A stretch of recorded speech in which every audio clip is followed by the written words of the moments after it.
The thumbs down, that happens all the time. It doesn't really matter for the most part. And you're gonna get people that disagree with you. Like when I talk about sport bikes, or my most controversial one was the older motorcycle riders, the old school bikers, and that has a lot of thumbs down. It's just mainly a controversial topic. And then even the ones that aren't controversial, they get thumbs down. So there's just people out there that don't like what you do. But they give you a view. So at the end of the day, it's a view. And then same thing with the comments. The comments, you're gonna get people ragging on you hard. One of the easiest ways for you, if it gets to the point where you can't handle it anymore, there's a little spot in your community tab where you can actually ban certain phrases. So I actually banned a sub for sub. I banned hands on the handlebars because I get that a lot in those comments. So I just don't want to see it. I mean, at the end of the day, if you just see negative stuff, it's going to bring you down. Man, that is so true. That is so true. Yeah, hands on the handlebars. Why do they send you that? Because I like to talk with my left hand all the time. So, okay. Yeah. Oh, shoot, man. I mean, you're not using it as much. No. That's cool. Hey, so Dan, how long have you been doing YouTube now? Because I've been following you for a little while, but you've been going hard for a while. Yeah, I created the channel back in 2006, but I didn't really start until about 2012 when I first started riding. Yeah, I created. But back in 2015, I took it a little bit more seriously. So around 2015, I had maybe 500 subscribers, and I've been pushing it pretty hard since then.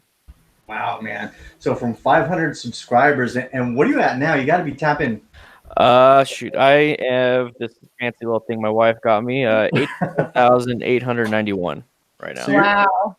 Yeah, you're going to be squashing 100K by the end of the year, easy, probably in the next few months. Yeah. And all that has happened within 4 years. Holy crap, dude. That's massive. The last 2 years, it's really been taking off. Last year in December, I hit 10,000. So within just this year, it's been kind of going crazy. That's nuts. So just last year, you were at 10K. Amazing. Yeah. Making me feel like shit over here. No.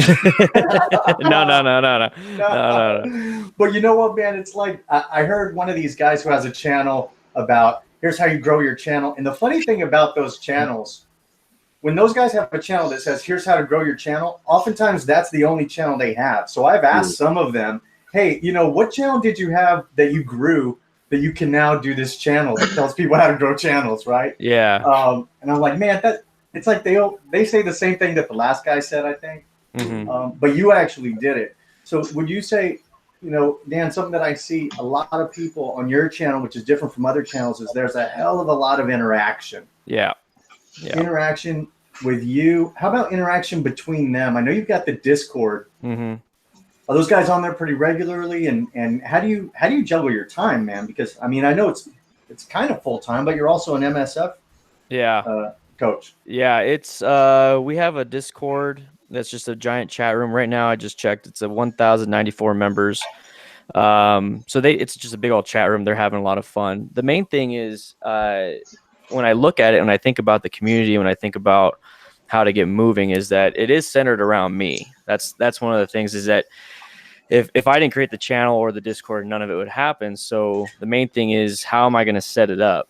So basically how I set up my channel, how I set up my life, is I live by certain principles and, honesty, integrity, and being authentic. So if I'm going to create a channel, that's what it has to be about. If I create a Discord, that's what it has to be about. And then my main thing is, since I was a firefighter, is all about safety and the family and community aspect. So if I'm going to create something, I want it to model something that I've been doing for over 10 years. It's something that I've lived. So when I create videos, it's all based around those principles of being honest and having integrity about what I do and making sure I do it right. So that's why I became an MSF coach, so I can have the certifications for all that stuff. Yeah. And for the amount of time, I mean, I do this full time, so I spend 50 to 60 hours a week doing this.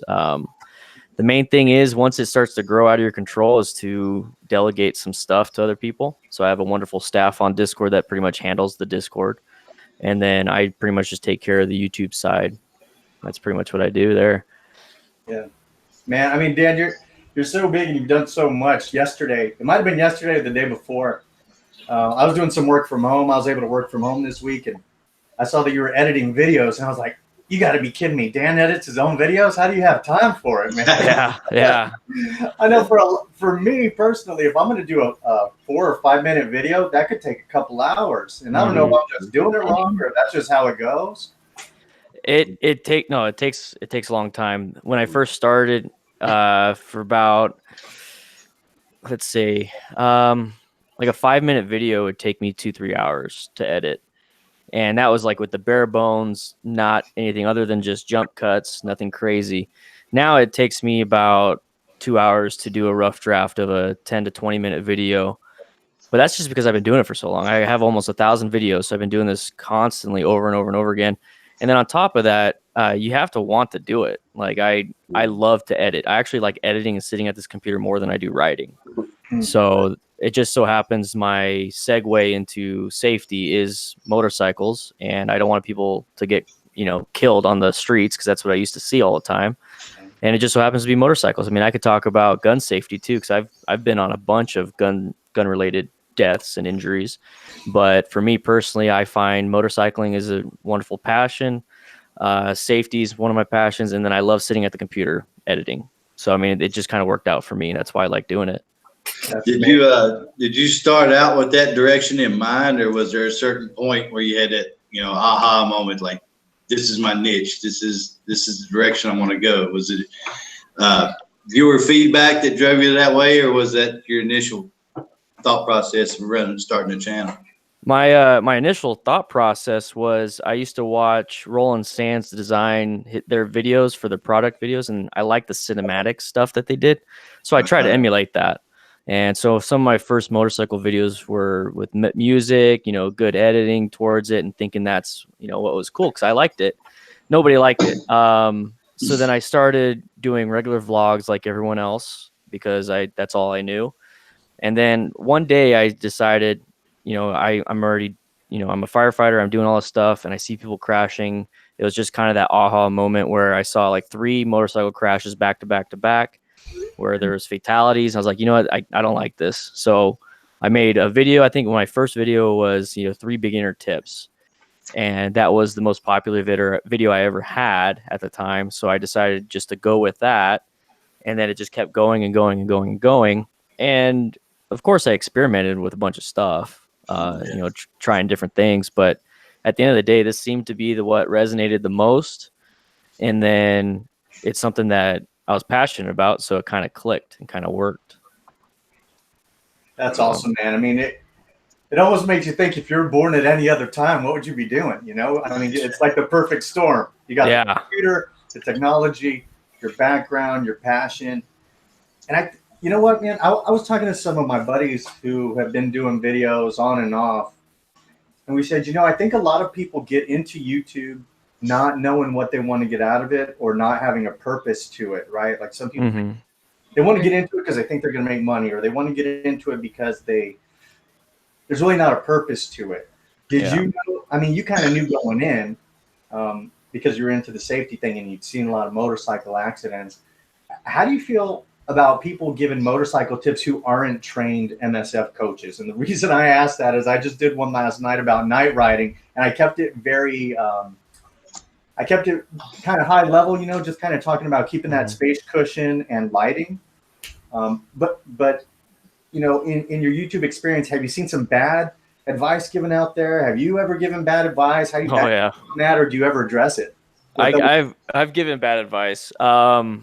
The thing is, if you come from a position of like trying to help, it shows. If you're just making tip videos to sound arrogant and like on top of everybody, that shows also, and a lot of people don't like that. So if you're coming from a position of I want to help, I might not know all the information right away, but I'm trying my best. I found it online.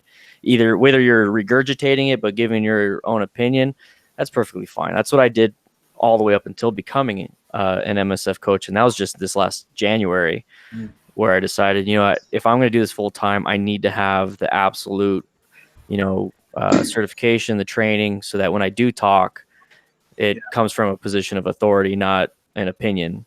Yeah. So, yeah. Have you ever been approached, Dan? Like, I have a million questions going through my head, dude. And let me know if you ever need to like run that's- off and That's get done fine. with kids and stuff. There's a bunch of other people in this chat too. So I mean, if you guys want to chime in too, it's not just all about me at all. Dude, I told everybody, man, holy smoke! I just got a text from Dan. We're gonna put everything on freeze until he has to go. But have you ever been approached by manufacturers or people who want you to do a review on their jacket or a helmet?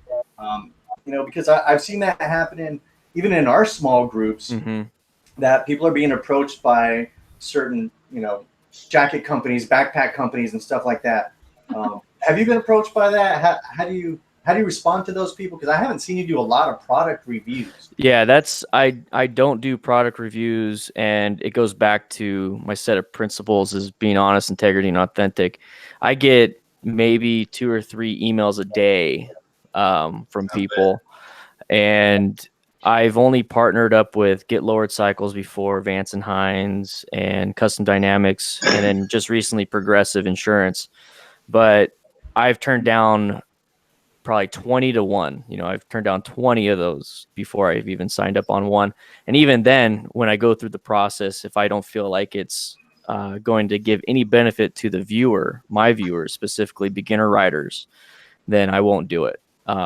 So Custom Dynamics, for instance, I said, yes, I'll do it because I was already looking into safety lighting for riding at night. So it kind of meshed together. Same thing with Progressive Insurance. That's still in the process right now. And the only reason why I'm working with them is because I felt the need to start talking about insurance because that's part of the whole process. So that's kind of why I do a few brand deals. I don't do very many just because I don't feel like my viewers are going to get anything out of it, especially beginners. Why would I want to sell a beginner a $800 exhaust from a company when they are barely able to afford a $3,000 bike and they need to have training instead? It's like I'd rather promote the training. I'd rather promote that than accessories. Yeah, man. So are you going to be the next Flo or what? Are we going to see you on TV? I hope so. That'd be fun. That'd be fun. That'd be freaking awesome. Yeah, it would be. It would be. But no, not yet. No. But I'm gonna tell you right now, don't go searching for companies. I have probably 50 emails that I've sent out with this massive like product catalog of things that I could do, and did all the research, and I never get anything back. And that was back when I had even 5,000 subscribers. It's like they don't care. They'll come to you, and a lot of it is that they have a marketing budget that probably hits up 3 months out of the year. So even if you message them during the other 9 months, they don't care. And they get a bunch from everybody. Right. I'm no good for product reviews. I'm uncomfortable with it for one. And the one experience I had with it was, the company was like, hey, we'll give you this free if you make the video and give the review. And, you're basically trading a video for a free pair of gloves or a jacket or something. And as you said, that's not really serving my viewers very well. But as a small channel, it's real easy to get excited when when Viking Cycles is hitting you up, wanting you to try all their stuff. So yeah, it's easy to get sucked into something like that. I could see. Yeah, it's easy. I'm done with it. Really I easy. won't do it anymore. No, it's really easy to get sucked in, and then I've actually had to start turning people down and just telling them, I'd rather do it for a monetary compensation. I don't need a new pair of gloves. That's the only way. That's the only way. And I'm gonna throw a stupid number at them, so where if they meet it, then I'm not gonna feel so bad about letting that video go. Yep. I like the point that you made about integrity, though, because I've done one product review, and I'm the same way. If it's something that I can't give my honest opinion on, I'm not going to do it. There's no point in it. And I think a lot of those companies, that's what they want. They want that 5-star review. And if it's not 5-star, they don't want you to do it. And I'm not going to do it if I'm not 100% sold on it. Yep. And if you do a 5-star review on a piece of gear or something that isn't really 5-star, your viewers are gonna, if they buy it and they say, hey, this isn't 5 stars, this is a piece of crap. Now you just lost your own, viewer base. So it's not worth it. I agree. That is so true, man. That is so true. I've seen a couple of good ones. Somebody did one recently about a pin lock that you affix to the front of or it's the front and back of your helmet. Mm-hmm. I think a Chinese company or something for $19, and it's actually very good. And I Lost your volume a little bit, Tom. turn it up. Yeah. How's that? There we go. There we go. Sorry, guys.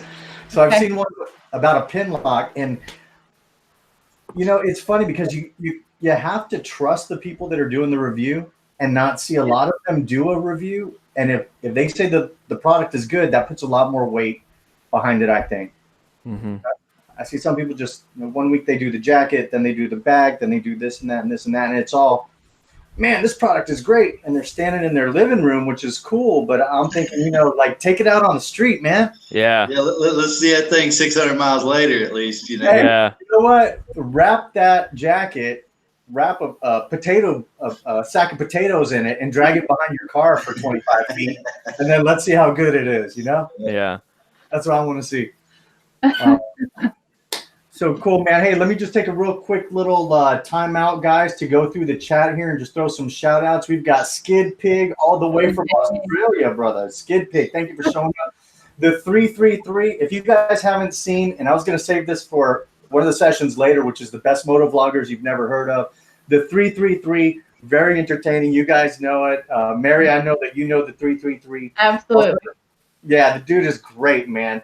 We've got Ice Spike all the way from Australia as well. It's the Aussie Ice Spike. He says it's the Aussie invasion. We have not only the bearded bobber, but we have his wife, the Bombshell. She's in the house as well. Right. So Motorcycle Mama.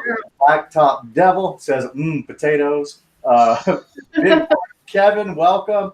Minion Moto. I mean, we've just got so many out here. Minion Moto in the house. I think he had a bit of an accident a few weeks back, but I'm glad he's kind of back on the mend.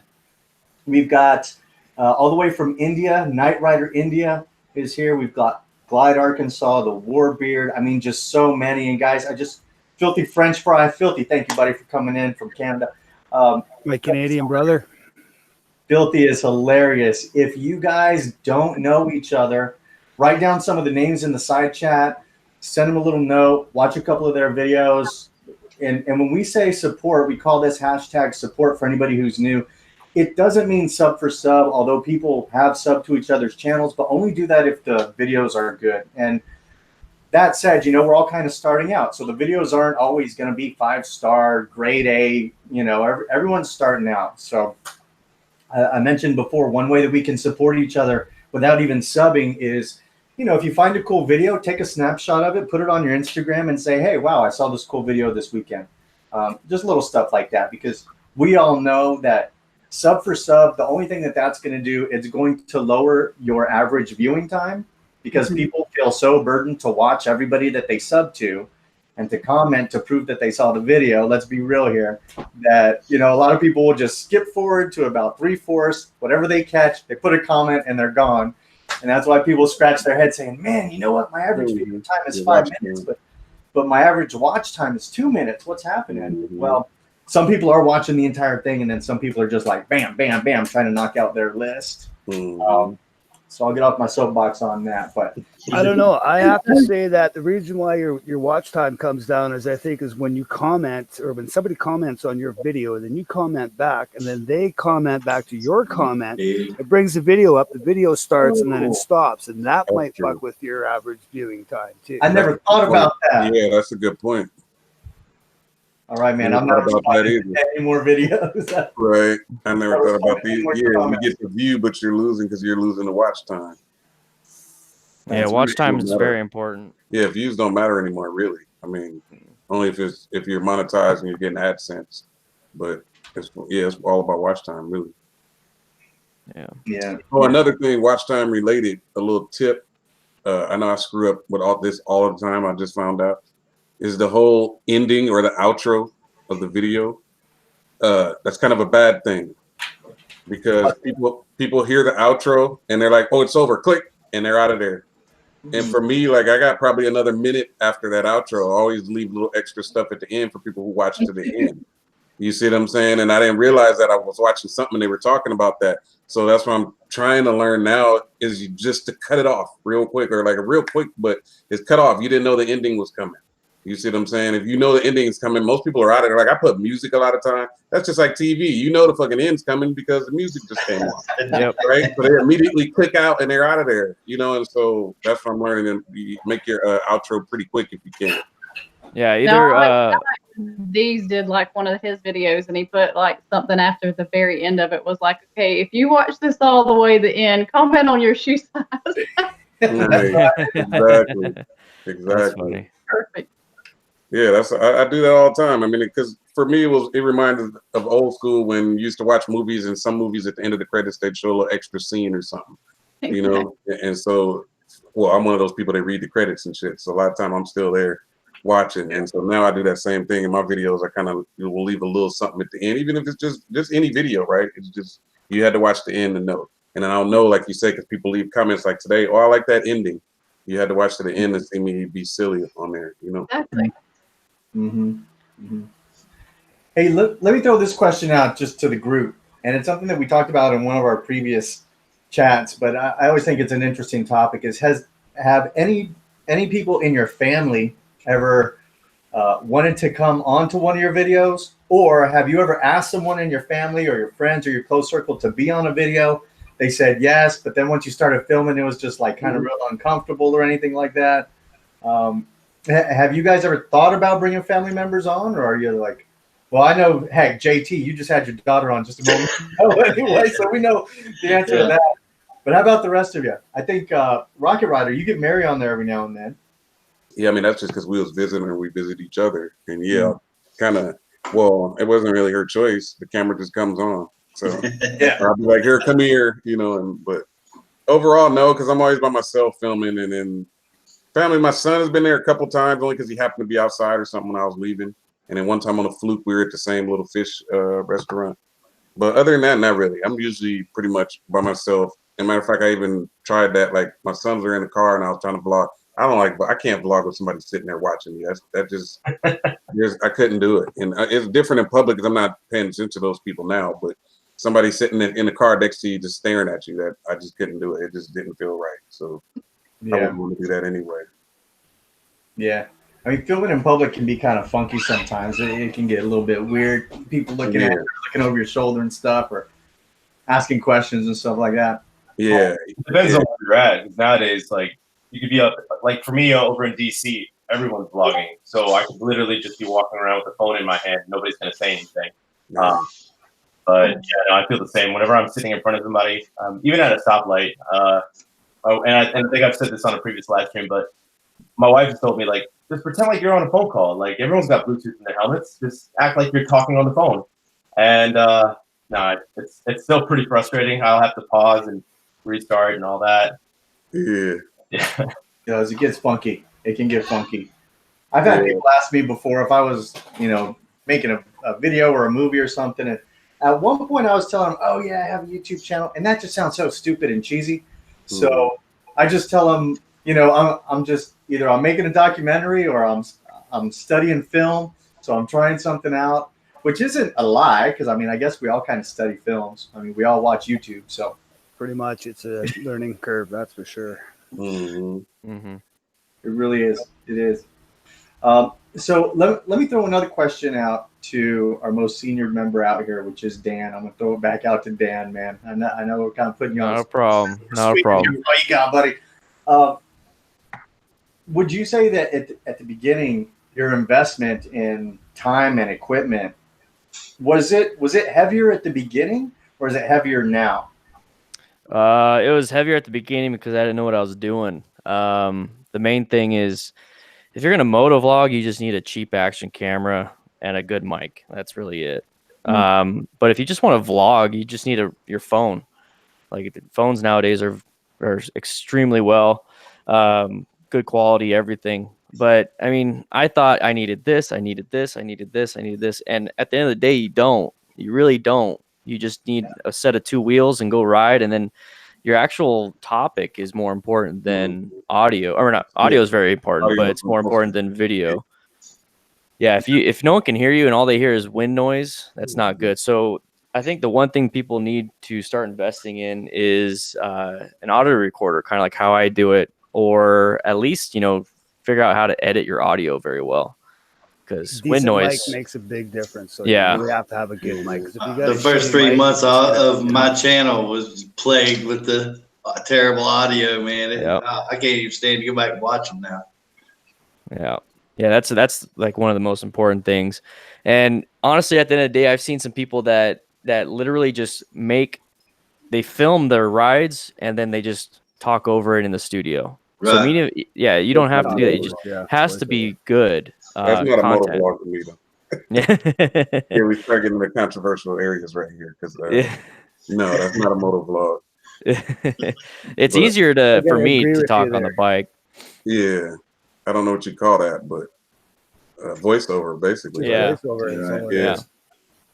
But yeah, I laughed because Italian did that for his first video. He lost audio, and so he did that. He came home and he did a voiceover, and he got reamed in the comments. It was Yeah. his first video, and he's like, "Man, come on, guys! You know, you're already stressed out about your first video, and then to get reamed like, oh, that's a voiceover and all this.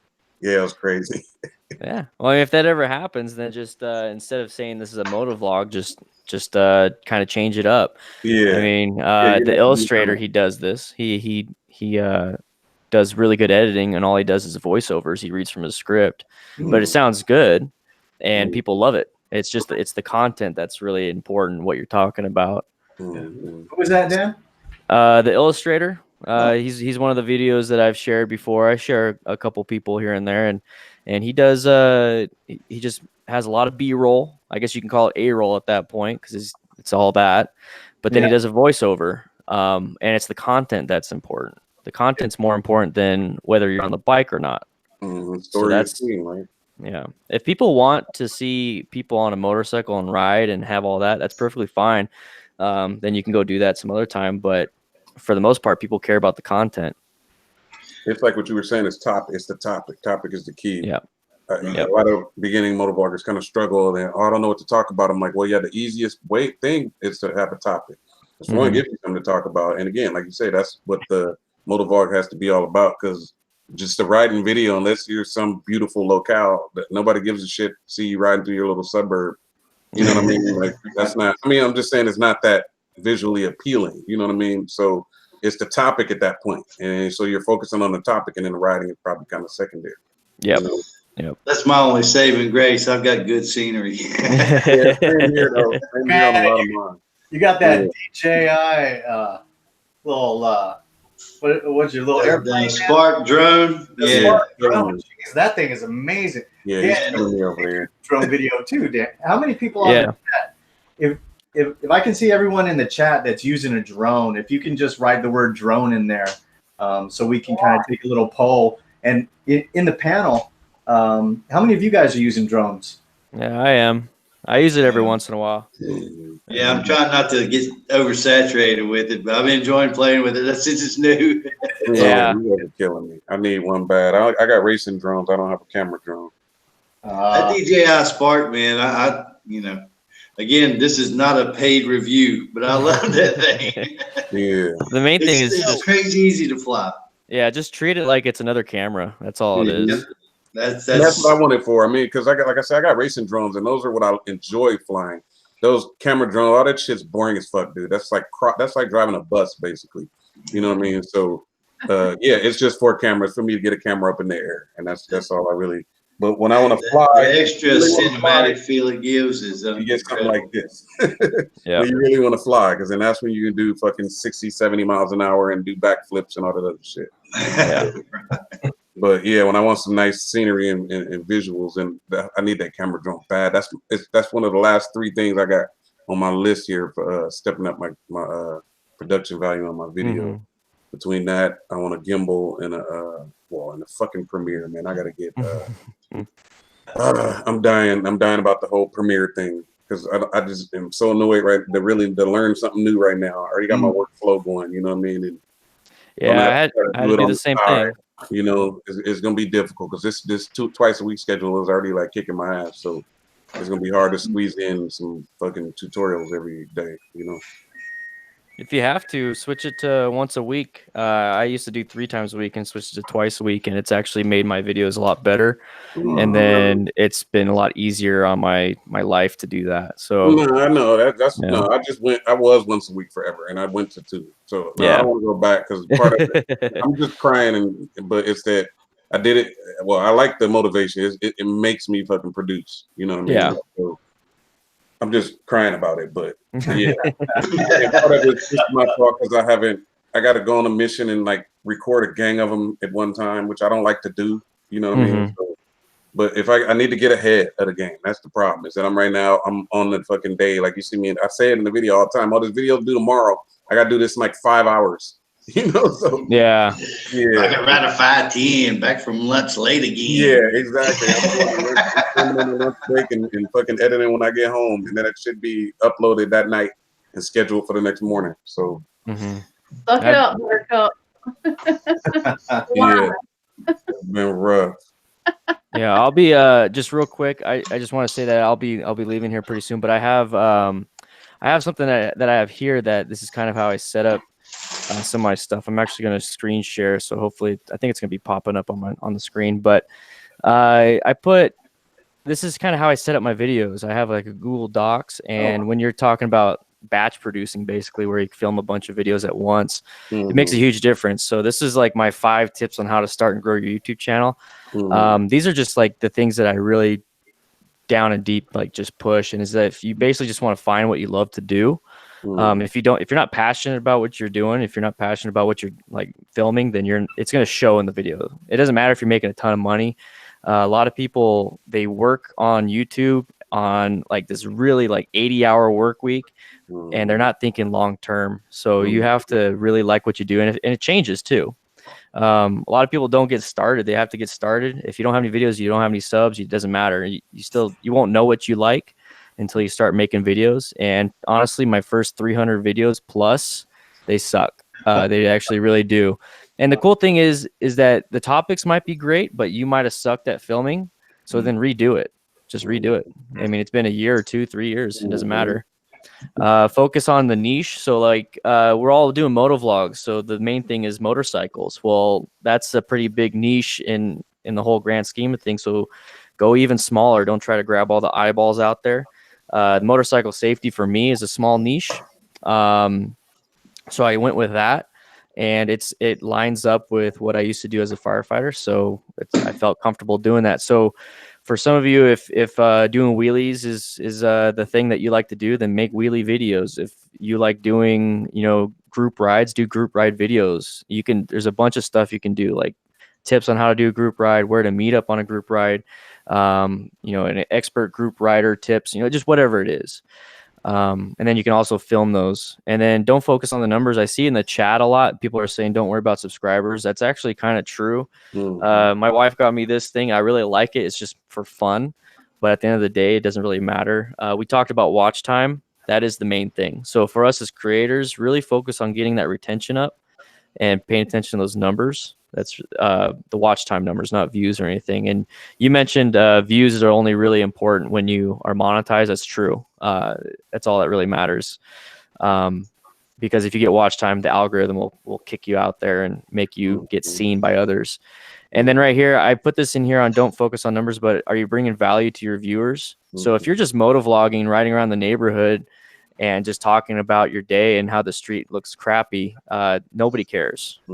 Honestly, nobody cares. Are you making them laugh? Because you could do that and make them laugh, and that's value. You're entertaining them. Are you teaching them? What are you trying to do for the viewer is basically what I keep asking myself before I even film. And then obviously evaluate yourself every few months and experiment. I had a DDFM show thinking I would go into podcasting. I really like podcasting. At the end of the day, it's not what I like doing, so I stopped. So I switched to the motorcycle crash videos and live streams, and I'm having a blast doing it. And it actually shows that I'm having a blast because a lot of people are joining, and it's actually growing. So when you're having fun, your channel is going to grow. 1 video a week. I tell people just to start with 1 video a week. That's kind of like the bare minimum when it comes to YouTube. If you spend 1 every 2 weeks, make sure it's a really good video. And batch produce. So I actually film like 3 or 4 videos every time I go out to ride. So it takes me about an hour to ride. to film those videos. But I have this kind of stuff right here, all this stuff on my phone, and I don't read this when I'm on the ride. And if I do, it's definitely edited out. So I stop and I read it real quick, and then I edited all that part out. So make it concise and everything. And rough drafts are good, and make a clickable thumbnail. I was going to segue into part 2 on that one, but I haven't made it yet. Honestly, thumbnails are very, very, very important for the click-through rate. It's actually number one. That's Yeah. really important. Yeah.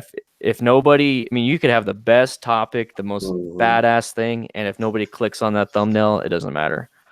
So that's my little tip. Wait, go back up real quick. I remember it was one I had on there. I saw one I had on there. Number, it was above that 5.1. What was that? Go back up. Where am I going? Wait, go back up. I forgot what the hell. Oh yeah, the whole. Are you bringing value to your viewers? Yes. I did a video on that. No, I'm not.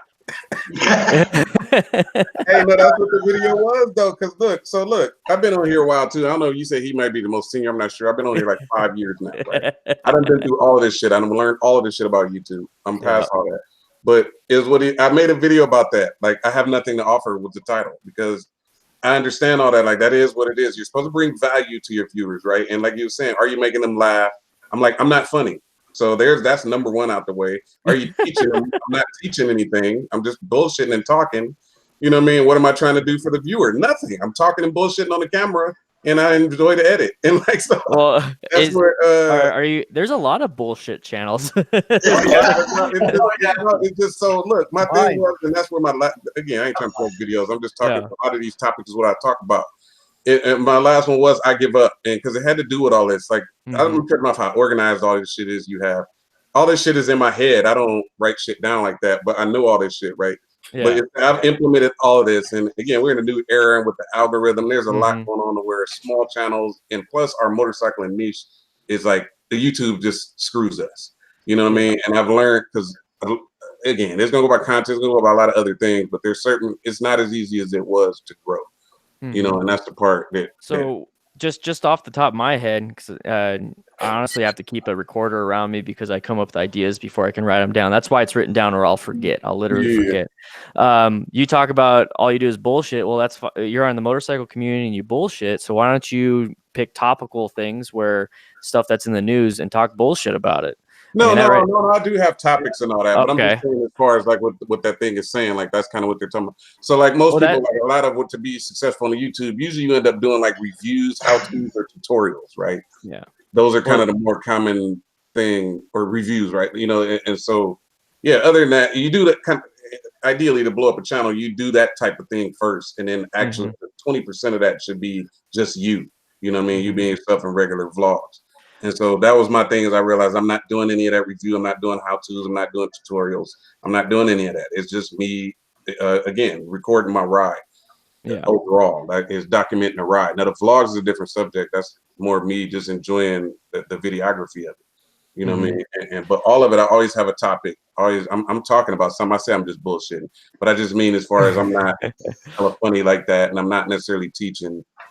Yeah, well, that's not like a tutorial or a how-to, you know. That's entertaining for some people, though. That's the thing, is that I watch a few outside of motorcycling. I watch most of my stuff on YouTube. I watch outside of motorcycling. Me too. I don't even really watch motorcycles. Yeah, and I watch a few people that literally just pull up websites that are news websites, and they give their opinion, and people enjoy it. So I mean, that's a new thing. Yeah. Yeah, so I mean, you could bring that to the motorcycle world. No, yeah, I've kind of done that a little. I talked about the stupid Jesse Smollett thing, brought up racism. I've done some of that.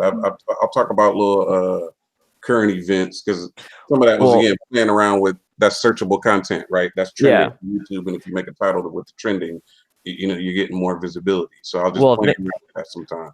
Yeah, to pull it back up, is on number 3, is that there's no use of really grabbing the eyeballs out, all of them out there, is that we're in the niche of motorcycles, so focus, instead of the Jesse Smollett stuff and the topical big things like the Trump and all that stuff, maybe focus on some of the newer bikes that are coming out, focus on a few other things, and give your opinion on those, because honestly, people that are watching your stuff and watching all of our stuff, it's going to be suggested back and forth, and you're giving your opinion on it.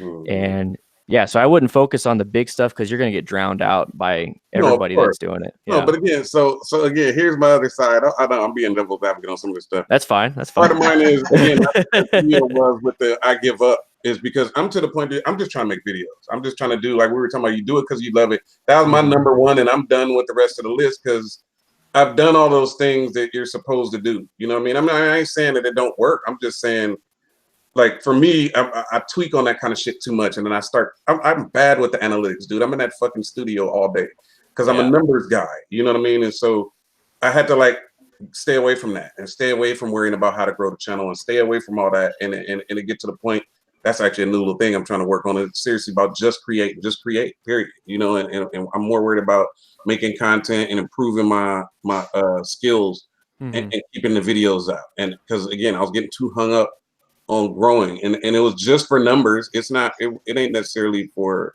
I mean, I like the interaction and I like the social, but again, I think I'm a numbers guy and I like the marketing part and just getting out there and trying to grow.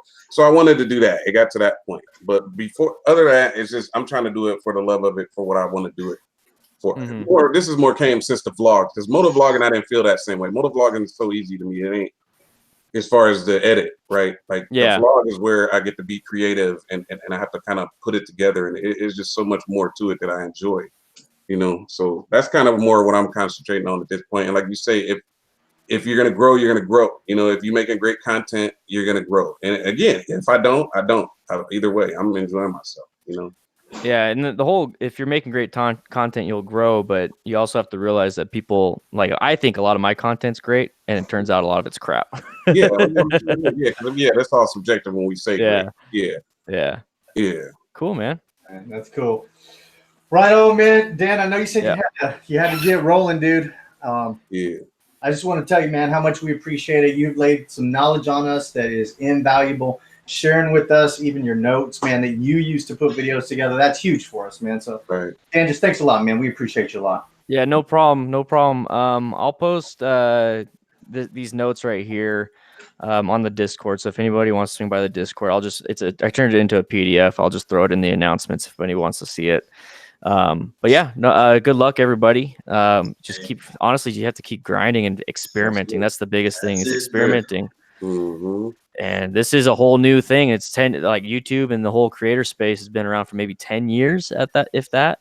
So everyone's still figuring things out, honestly, and go with what works for you. So thanks again for jumping in, brother. Great to have you. No problem. I'll see you guys around. Yes, you will. Thank you, Dan. All right. See you guys. All right, man. Peace out. Whoa, that was some great that stuff. was freaking cool. Yeah, that's some great info though. All that stuff. That's why I said I wasn't trying to shit on it like that, but it was that. That's all the great stuff and the great. Like I said, that's all the stuff that's scrabbling around in my head. Like you got it written down. You see that shit got triggered as a motherfucker. Yeah, I'm like, no, I mean, it wasn't nothing against it. I'm just saying is that again. Man, it's just like, hey, I've been working on that same shit. Yeah, all that shit he was looking, I'm looking like, yeah, down the line, like he got it all dialed in. That's exactly like I said, mine just in my head. I'm not that organized to like write shit down, but yeah, like that's all great info, and that's how you do it. Like that's. And so there's some negatives on our genre, man. I'm learning some. I don't like to talk about. I gotta be real on what shit is, though, right? We're in our genre is very bad because it's a small. Motorcycles are a small community anyway, right? In the country, or small percentage, and in YouTube the same thing. And I find out that these fuckers see that that's small, and so they don't push like they would another genre. You see what I'm saying? Say you're like camera gear or whatever. They push that guy more because more people want to see camera gear than they do motorcycles, which is bullshit, right? Because and then the other problem is that if you go off motorcycle topic, then they don't push that video because your channel is motorcycles. You're like, well, that's bullshit. That means you can't grow or you can't expand. You can't do different things. So YouTube is screwing us on a lot of levels, man. That's why I say I stopped thinking about a lot of that shit, because they're screwing us so bad that I'd end up not making content. Because if you just make, like I'm saying, what they're saying you're supposed to make, you can just make how-to videos, reviews, and fucking tutorials. You know what I mean? And not vlogs, not you just being yourself or showing your life, or you know what I mean? And so that's where I got on that. Like, yeah, screw all that. I'll just make content. If I grow, I grow. If I don't, I don't. Like, you know, that's all I care about now. Yeah, and that's kind of where I'm at. If I'm not having fun with it, I'm not going to do it. I got too much other going on in my life with family and my professional life to let what's supposed to be my fun hobby start grinding on me and wearing me down. Yeah. Exactly. Yeah. I couldn't agree more. I'm the same way. I'm just having fun. Yeah. You want to watch it? If you don't. I'm good. Yeah. And I mean, we all want to see that growth. Sure, everybody wants to see that progression. It's that vindication for the time you put in. But, well, that's just it, man. It comes in time. I mean, I wrote down some numbers here. Like Dan, he started around 2012. He got serious in 2015. He had 500 subscribers, and just in what he had 10,000 subscribers last year, and now he's at 7,000 subscribers. So I think it just goes to show, like in the early days, you just got to get paint on the canvas, man. Make shitty videos. Be experimental. Put out a video where you get 20 views and just move on to the next one the next week and just keep rolling. That's what it is. And people that do that either. I mean, if that's their passion and they want to put all that time into it, I mean, go for it. I mean, there's people out there that I watch that are amazing. They have amazing videos. You know that they have put hours and hours and hours into that. I appreciate that content. Yeah. But for me, I can't do that. I'm like, JT, I've got a family, I've got a business to run, and for me it's just fun. So I'm probably not going to be that person that puts out those amazing videos. Who knows, years down the line, maybe, but that's just, props to the ones who do. Yeah, well, he said his first 300 were crap. So, I've got at least 250 or so left. I was thinking, hey, damn, I got 60. I thought I was okay. No, that's real. I've heard that. You hear that? I've heard that a few times from bigger people or people who've been in it for a while. Yeah, I mean, it may be your first couple hundred. I mean, that's also his opinion, though, right? He might be saying that, but somebody else loves it, right? Oh, sure. Everything's subjective. I know what he means, though. Yeah, he's like, to me, I still make crap videos. Like, to me, I'm not there. You know what I mean? Like, I just said it earlier in one of my comments. It's a polished turd, basically. I'm being honest. You're an artist. Yeah, man, I try to make it look shiny and pretty, but there's a lot of shit that's wrong with it. I'm cringing on half of that shit. I know what's wrong with that shit, but other people may not be looking at that, right? Like they're not. That's another one. I was gonna make it. I'm supposed my titles, but I was gonna put one out there. That's an old saying, but don't let the artist get in the way of the art. You know what I mean? Like a lot of times, like just make the video. Just put it out there. Don't overthink it. Don't keep thinking all that. Like I used to edit when I was drunk, so that I wouldn't care. I'm drunk and I'm fucking. I got the music going and I ain't second guessing, right? If I'm normal, I keep second guessing. I don't know about that. That don't look right. I'm not sure about this. I'm not. If I'm twisted, I don't care. I'll just edit, make it flow, and put it out. And then that's why I used to do that. Later now I'm more confident, I understand, but it's that I was doing that so I wouldn't get in the way of the art. You know what I mean? Because you overthink it, and what you think is great, the other guy might think like shit, like you're saying, and what you think is shit, somebody else might think is great. So again, just put it out, like you were saying, just get it out there. Yeah, man. I think that's it. Like just get that paint on the canvas and learn from it. Man, just having Dan on here and putting that into perspective really makes you think. If you're serious about just having fun on YouTube, I think having fun is what attracts a lot of people. And then having that kind of that purpose, like figuring out, okay, so we ride motorcycles and we do the moto blab sometimes, or sometimes we go to a biker event and we do a little something on that. But, is there a purpose to it? Or is it just to have a good time? And that's good too. That's great. Yeah, that's and that's why he is where he's at, man. Of course he puts in a hell of a lot of work, but he loves his niche. What his topics are is something that he's passionate about, and it shows, man. It comes out in the end, and people feel that. That's why so many people gravitate to it. Yeah, that's important. I mean, it is because, like somebody was saying, like people get into it for the wrong reasons. Half of it's trying to get fame. Certain people try to get fame. Are you thinking you're getting money? Especially back then. I mean, I don't know how anybody think that now because it's hard to make money. But then people were making money off this. Smaller people. It wasn't that hard. So yeah, no, you got to do it because you love it. So that's another example. We're talking about the sub. That's why I was joking. I was like, oh, you making me feel like shit. Because I've been here like since 14, and look, I can't even crack the 1,000 mark. You see what I'm saying? So you gotta love it at that point. Most people would have gave up, right? And you're like, what's the point? Like, but also learn to stop worrying about numbers, because I learned that it was a lot more people that know me than that number indicates. When I went to SCMM and there's people walking up asking me to sign their fucking helmet, and I'm like, holy shit! Like I'm thinking, like, yeah, I'm just a little small channel, but it's like, no, there's all the subscribers don't necessarily tell the story. And at that point, I felt a little better, you know, if you want to go by that type of thing, you know. Yeah. But overall, no, it's just that. Again, we're talking about the niche, what kind of content I'm creating, not being funny, I'm honest with myself, and know where I'm at, you know. And so I wasn't there. And then the other problem for me, I left right at the height of when all of this was blowing up. I went to the drone and made a new channel, a drone channel. And so that's where I would have got the numbers. But at that point, I was gone. So yeah, it can't be about the numbers, man. You got to do it because you love it, like you're saying. And if you be passionate, it'll show in the videos. Yeah, and it comes, man. Hey, I want to take a real quick little time out. Let me read through some of the comments out here. Just want to acknowledge some of the folks. So we got Filthy French Fry says, my next video will be how to ride a motorcycle filthy style. I want to Night Rider India, REM to use SEO power. I Spike at Dan The Fireman, fantastic mate. Cheers. Project Redfoot says hi to Randy. I don't know if Randy's Rides is in the house. I hope he is. Yeah, he is. Is he? All right, my man Randy. Love Randy's Rides, man. If you guys who haven't heard of Randy's Rides are in the chat, go check out Randy's Rides.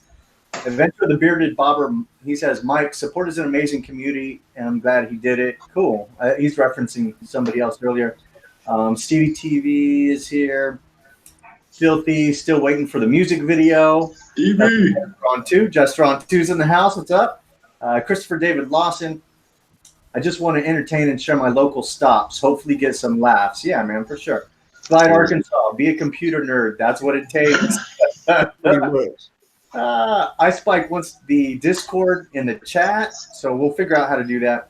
Truckman, Stevie TV, nah, shit, I missed it. Was seasoning steak. Truckman on fire, out of my comfort zone every time I turn the camera on. Dude, I don't think you're far off from many of us either. Filthy French Fry, yes, I know. Jestron 2. Who else? We got Spartan 330. Dan says, I'm still here, but I'm having it in the background. That's cool. Skid Pig, good to see the beard going strong, Dan. Man, we had a lot of the 333. A 7-year-old child made 26 million opening toys. Yeah, I saw that, man. Oh yeah, that's crazy. It was the top YouTube income at one point. Man. If I wanted to cheat, I get my daughter on some videos there, and just dude, perfect. You pip her out there. No, that's a terrible word, but push her out in front of the camera there, get them views. Just let her open boxes of toys, man. I've been preaching since she was born. I'm missing out on some serious commercial money. She could at least pay for her own college. Oh, you definitely are, man. She's a little cutie. 2 Kiwi Riders are in the house too, Tom. 2 Kiwi Riders. All right. Been watching while pretending to work. What a great episode. 2 Kiwi. You know, you never know where 2 Kiwi Riders are watching videos. Sometimes they might be in church. They said one time they were at a funeral. They said one time they were at work. So they had to do the bad lip reading videos. If you guys haven't seen the bad lip reading videos from 2 Kiwi Riders, they are hilarious. Yeah, husband and wife, 2 Kiwi Riders down in New Zealand. Beautiful. Yeah, if you don't know them, you gotta subscribe to them. They're amazing. They are amazing. And there's some other people. I just want to send some real quick little shout outs, guys. Let's kind of move into the part of our discussion around the best YouTubers you don't know. If any of you guys have people that you're watching that you say, you know what, here's someone that's in my rotation. I comment on them. Maybe not a lot of other people know about them. Is there anyone you want to throw out there? Any names? Mary, I'm shaking your head. Give it to us. Yeah, TK, this cruiser life. I don't know if you guys know him or not. He's got some pretty funny content out there. He does one little series, I guess you'd call it, called Assless Chat, where him and a friend of his ride together. And oh my God, every time I watch one of those, I laugh so hard at the two of them going back and forth at each other, just talking about crazy stuff, just laughing at each other. It is a blast and a half. And his camera angles, like sometimes he'll post stuff on Instagram and he does kind of the thing where he holds his camera out like I do sometimes. But yeah, check him out, TK. It's called This Cruiser Life. I think he's got I looked earlier, he's got around 228 subs right now. So he's a small channel. Yeah, but he's good. And I also saw that TK has his own website now. and he did an article. I think it came out today on Harley Rose, the motorcycle dog. Really? Where's that at? Well, TK has it's on This Cruiser Life. I don't know if it's thiscruiserlife.com or what, but he started up a website. And I'm gonna. yeah, he's writing vlogs and writing. I mean, or blogs. I'll hit him up on Instagram. Thank you. Yep. I also want to let you guys know, I'm going through my phone here. I had some messages today. Fox P2, the Motor Vlogger Challenge is back for season 2. So yeah, Road Rash, I think you're part of that, aren't you? I think Road Rash is in season 2. I'm also in season 2, so that's gonna be fun. There's a new guy out. Yep, it's gonna be great, man. We're gonna have a lot of fun. There's a new guy out here called Zach First Person. So ZACK First Person. I've been tracking him a little bit. I've heard of him. Yep, you've heard of him? Okay, cool. Yeah, I was watching one of his last night, actually. Were you? Okay. So he's cool. There's a guy named, you might have heard of him, Shameless Rides. Yeah. But Shameless is kind of one of the guys who follow, they do these big group rides with a lot of wheelies and stuff. But I think it's pretty interesting stuff. Yeah. Who else do we have? I think those are the newer ones that I've seen out here. 333 Motor Vlog. He's already old news. Sorry, buddy. You got replaced by the new babies. Yeah. We all know HTK Rides is another one I've been watching a little bit too. HTK. Okay. Yeah. HTK Rides. All right, cool. Let's see who else we got out here. I think those are the ones that I wanted to give shouts out to.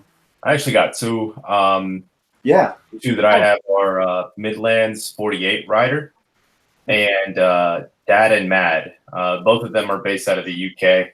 I'm not sure how I stumbled upon them, but I was watching Midland's video. There we go. He was riding with Dad and Mad.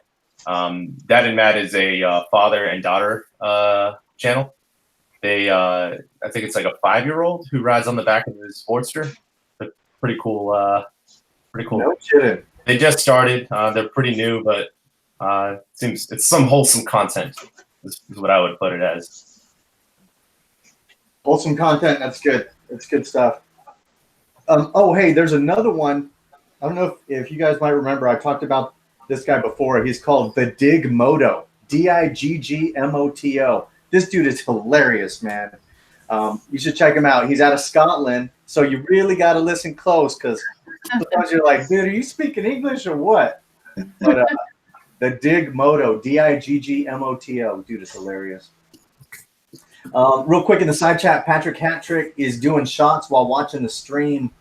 The 333 says, now that I hit 100 subs, I don't get any love. Yeah, Time to man. start grinding, bitch, like the rest of us. I always say that those 100 subs are the hardest, but they don't say anything about it after that. Those 100 subs are tough to get, man. Those are tough. I'll just play, brother. I think there are some of those milestones that people hit, and once you hit that one, you ramp up, and then it slows down a little bit. I'll give you an example. Like I saw, who was it? Roll Tide. So Roll Tide, it wasn't too long ago that he hit 1,000 subs, right? It was like, I think before his season last year ended when it started getting real cold in his part of the country. And man, now he's at 1,400. I'm like, dude, you jumped up. He sold his bike. I know. Well, yeah, he sold his bike. I wonder if he's going to get another one, though. He'll get another one. If he makes it through this riding season without getting another one, I'll be surprised. But he'll have one next spring, I bet you. I bet he will. I bet he will, man. He's got a bus to go to Sturgis. I mean, you ain't going. I saw that. Gotta have the bike to go with it. I love to see what that bus is going to look like when it's finished up. Oh man, yeah, party shack. That is going to be amazing. That is going to be amazing. Fat Cat on the Bike says hashtag the family. I know that this is something that Rocket Rider 510 has his group. So kind of Rocket Rider 510 has a crew, and you can also catch some of their live chats, his live chats. And what we want to do, I think, is let's just get everybody together, man. You know what I mean? Like, let's jump on each other's videos. Let's, really start collaborating within our groups. Let's, bring it into one big crew, man. So when you say hashtag, when we talk about hashtag the family, that's the same as hashtag the support. Okay. It's not really our group, or it's not anything, anybody. It was the same thing. It was kind of a thing. We were like, hey, just start hashtagging this, and you know what I mean? People, it'll keep us all in that group type of thing, you know. But it started off in the Hangouts. There was a bunch of people who were always in the Hangouts in the early days when they kind of, damn near first started, you know. Wow. And so we were all this same group that was in there bullshitting every day, and then that grew, and it started being more and more and more people, you know. But yeah, so yeah, it's nothing. You know, it's not a closed group or anything. Anybody who's following along, and if you feel like that, it was hashtag the family, just like hashtag support. You know? Yeah, it's the same thing here, man. I mean, it's, you know, something that just basically means people are backing each other up, because YouTube, sometimes we can get into our own mind. I know I have in the past, where I'm like, man, I don't know about this YouTube thing. And right. Yeah. You look at somebody else's videos and you're like, all right, I can do it. Let me get one more out. And then that one comes out, it comes out okay, and it energizes you. I think we've all, man. Tom, do you remember what look, heck, the Fat Cat started. See, this is what I was about to say. I was going to speak on this. He just said hashtag motovlogger is dead. So y'all know I did a video about that. And I was just about to say that's what got me into this support thing, was that I was all surprised seeing all these new motovloggers and people all excited about it. Because I came back and I didn't see any of the people from the time I was in it. And so that's why I'm happy to be here and enjoying you guys. I'm enjoying the energy more. Like, so, and also bear with me if I don't watch nobody's videos. But like we were saying, technically, I barely watch moto vlogs at all. Like I watch you guys. I watch anybody who in here or who comments and we interact. But I don't like necessarily look for new ones, or I'm not going through my feed. I'm trying to learn about video, you know. Yeah. But yeah. It was nice to see like people still excited, or like, oh, I got my 100 subs, or I got stickers, watching all the mail calls and the sticker swaps and all that. It was kind of cool seeing it's not dead. So Fat Cat is not dead. Stop saying that, because he keeps saying that over there. I sent Tom a message last week about this, guys, because if you look up hashtag support on YouTube, you get everything but the motovlogging community. If you look at hashtag support on Instagram, you get everything under the sun. So I had kind of mentioned this to him. If, you know, we really want people to be able to find our group, meaning the motovlogging group that we have in the moto community, I suggested we add to the end of that hashtag support MVC. So it would be hashtag support MVC, motovlogging community. And I think that will make us all a little more cohesive and help other people that do moto vlogging find us easier. But that was just an idea. That's a good point. No, she's right. Because that's how you are with hashtag the family. It's the same thing. If you go on Instagram, you're going to see a bunch of thugged out black dudes everywhere. Like, you're not going to see no moto. I thought it was you out there, man. No. Yeah, no, it ain't me. That ain't my cousin. But no, that's what you go see. Well, add MVC to the end of it. You're gonna see some of my videos because I've already started tagging mine. So YouTube. And you know, so somebody was asking me a question the other day. They mentioned something about the Facebook page. There is a Facebook page, but not everybody. I told them, not everybody who is in the motor vlogging hashtag whatever is on the Facebook page. I don't have Facebook. No, I don't. No, a lot of people don't even have Facebook. So it's bigger than the, you know, it's bigger than one word. It's bigger than a Facebook page. It's bigger than Instagram. It's just, you know, everybody lifting each other up and being like, man, I know we got those ups and downs all the time.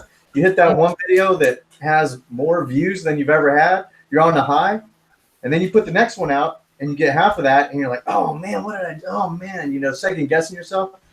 Yeah. I think Dan hit it on the head, man. When he said his first 300 were crap, I'm like, well, I don't even know if I'm going to have 300 in my whole YouTube career. Right? Yeah. Hey, yeah. Hey, you know, and that, I mean, it happens though. Like, sometimes it ain't just that. It's YouTube again. I'm sorry, I hate to keep blaming YouTube, but sometimes it's them, because if the people don't hit the bell, you don't necessarily show up in that feed, right? Because they only want to show the biggest people in the feed. And so sometimes people may not see it, depending on the day. Like, I'm gonna upload on Tuesdays and Fridays. Tuesdays is not the popular day. Friday is when it gets all the views, right? So I remember that one video I made, Northern Exposure, when we were in San Francisco. To me, that's my best video to date, because to me that was like a short film. That was like a short fucking movie, basically. And it was, to me, it was great. Again, because I'm talking about to me. Nobody fucking saw it. That one was the one that got slept on. I'm like, man, they gonna be loving this one. If they like that last one, they gonna love this one. No, nobody's seen the shit. It barely got views. I'm all fucking sad about it. Like, man, they needed to see that. That was the one, you know. That I almost wanted to repost. I just let it go. But I understood what it was. It was, again, it got released on Tuesday. It don't happen like that on Tuesdays, you know. Hey man, I just want to read this comment. I love what Fat Cat on a Bike said, and I haven't watched Fat Cat on a Bike. So if you're doing videos, I'm gonna go check them out. If you're wanting subs, do something different, or get a hot chick and put her in the video. Thumb photo, hot chick, boom. No, that's it. No, I mean, I hate to say, to a certain point, he's right. I mean, I ain't trying to talk shit or be sexy. No, man. At a certain point, he's right with the hot chick and the thumbnail. My perfect example was this one video. I made Amber wet. Right. Oh, Right. Lord. And so the title of my bike's name is Amber, and I rode her in the rain. That's what it was, right? But for the thumbnail, I found the thumbnail was this chick laying on her side in panties. No, it was a chick in panties, and in the panties it was wet in that area. No. So you already know, like people see the thumbnail and fucking that one. That was back in the day too, and I didn't get that many views. I got a ton of views on that one because people are seeing the thumbnails of a chick with a wet crotch. Well, it's and like so they rushed to it. Black Talk Devil says in the chat, Fat Cat on a Bike, you're not wrong. Put my old lady in a thumbnail, 40,000 views. My ugly ass gets 200. LOL. Yeah, exactly. That shit is real. Right? Oh, but you know what was the problem with that? You know what happened? About fucking 2 years later, I get it flagged. I got blocked. And I'm like, what the hell? 2 years. Yeah, 2 years later, I get this email like, yeah, this video's blocked. And they called it not clickbait, but the thumbnail. That is clickbait, right? I think it was clickbait. That they're saying the thumbnail was not true, and that's not. So I had to talk, right? Because that's probably either a robot. It wasn't a human person that watched it, right? That's a robot. And so that I had to explain in a letter, you know, to reject, oppose it or whatever, to put in there to say, I explained what I just said. The title was, my bike is called Amber. I rode her in the wet. And so that's why the title is Amber Made Me Wet. And so that thumbnail, that's like a metaphor type of thing. And then obviously at that point, a human put eyes on it, and they saw it, and then they released it. But I never put the thumbnail back up because I was scared. I put one out called My First Time Swinging, and all that was just me and my buddy switching bikes for a little bit. I saw that. Nice. That's that robot shit. There's clickbait everywhere, man. Oh, I saw one recently. It was Blockhead, and it said, I'm sorry, or something, right? And it's got the sad face, and he goes on for like 5 minutes about, I don't know how to tell you guys this. I want to break it to you. Oh, it's been on my mind. You know, I've been talking to people about it. And again, he says that he's a bikeaholic. And I'm like, man, that was clickbait to the max. So my next one, I'm going to put a sad face and say, you know, I got a confession to make or something stupid like that. Yeah. Like, that's what I was waiting on with who we was talking about a while ago with Roll Tide. I was waiting the whole video for him to, you know, wheel the street glide out from around the corner or something, be like, but no, man, never did it. I mean, if you do a clickbaity title, you just kind of stick to it. Like that video I give up. Like, if you know, that's part clickbait because people gonna think, oh, he's quitting YouTube. Yeah. You know, and that one ended up getting a gang of views. That's why I even said in there, I'm sorry the title was clickbaity. But it wasn't really. I mean, I give up on the YouTube strategy shit, you know, but got you on the title. Man, we had some, look, it's coming up on an hour and 15 minutes. We've had some awesome discussions. I want to keep the chat going on the side. I'm going to let that keep running. But one other thing that I wanted to promise to you guys that I had found a couple of ways that you can do live streams still, even if you have less than 1,000 subs. And so there's something that I've come across called DU Recorder. The letter D, the letter U, Recorder. It's an app. I've got it on my phone, and I tried to run it a couple times. Mary, I saw that you could hear me, but what it was doing is it was capturing my screen on my phone. So here's what you can do is you can get a webinar app. Like there's one called Zoom, and there's one called GoToMeeting. So with Zoom or GoToMeeting, if I run Zoom on my phone, and then in the background, I run DU Recorder, then it's like I'm doing a mobile webcast, like a Yeah, like a webinar, like a meeting for business or something. But that's one way that you can do it, man, and you can still do those live casts. So there's ways to get it done until we get to 1,000 views each. The thing that really ticked me off is I'm not there yet, but I used to love doing a live video of where I was and then later send out the edited video. Yeah, that's going to be put off for a little bit. You can still live stream on your computer, but not on your phone. That's all. Yes. I still do live streams. On your computer, definitely. Yep. On your computer, yep. So unless I'm going to carry this big old laptop around, we'll see. Right. Find a hot spot. Hey, you never know, right? I spiked. Check out Oz by Drone. Okay, I see. Check out Oz by Drone. He put out a video today about the less than 1,000. Okay, so Oz by Drone. We'll check that out. I want to keep. What I'm going to do, guys, is I am going to turn off the video if that's cool for you guys, because I know a lot of you guys might be having dinner plans, sleep plans, family plans, kid plans, and all that good stuff. But I'll send a big shout out right now, guys. I'm going to let the chat keep going. If people want to keep going on the chat, keep doing it. But JT Southern Fried, thank you, buddy, for coming on, man. That means a lot. Thanks for having me, man. Yes, sir. Moto Ricky Ricardo. Absolutely. Thank you, brother. We got Road Rash in the house all the way from Canada. Thank you, man. Oh, yeah. We got Rocket Rider 510 back again. Thanks, Big man. contributor to today's conversation, man. Thank you so much. Mary, the breakout star of 2018/19. Yeah. I know I kid with you, but you know we've got some really good videos coming out. I know you do, and everybody else, and Dan the Fireman, if you're out there, dude, I can't tell you what it means to everybody just to get those nuggets that you passed on. So I'm gonna leave the video up. People can go back and rewatch it. I really like that we had some good discussions tonight. So, all right, man, that's gonna be it for me. I'm gonna probably stick around in the chat for a little bit and just kind of go back and give all those shout outs, man. It was great to see everybody out here. Just a few more people. I just want to go down the list. We had JT Hickman that popped on later on. We had JMax707 that popped on, AK Customs, the two Kiwi riders, man. You know, you guys are very special to me. Randy's Rides, also very special to me. Daniel Rasmus, I hadn't seen him before, but thanks for coming in. I Spike, Stevie TV, Bombshell Biker, the 333, Motorcycle Mama, we love you. Yes, Project Redfoot. Again, Project Redfoot, man, down and dirty, shooting videos off of his phone while he's riding his little pocket bike around the neighborhood, dude. Go check out guys like that. Support him. Ginger Ninja Man has a podcast out called the OptiPod, and he did put a link. And I will also put a link in my Instagram. So, all right, guys, Jester on 2, Filthy French Fry, just so many to name.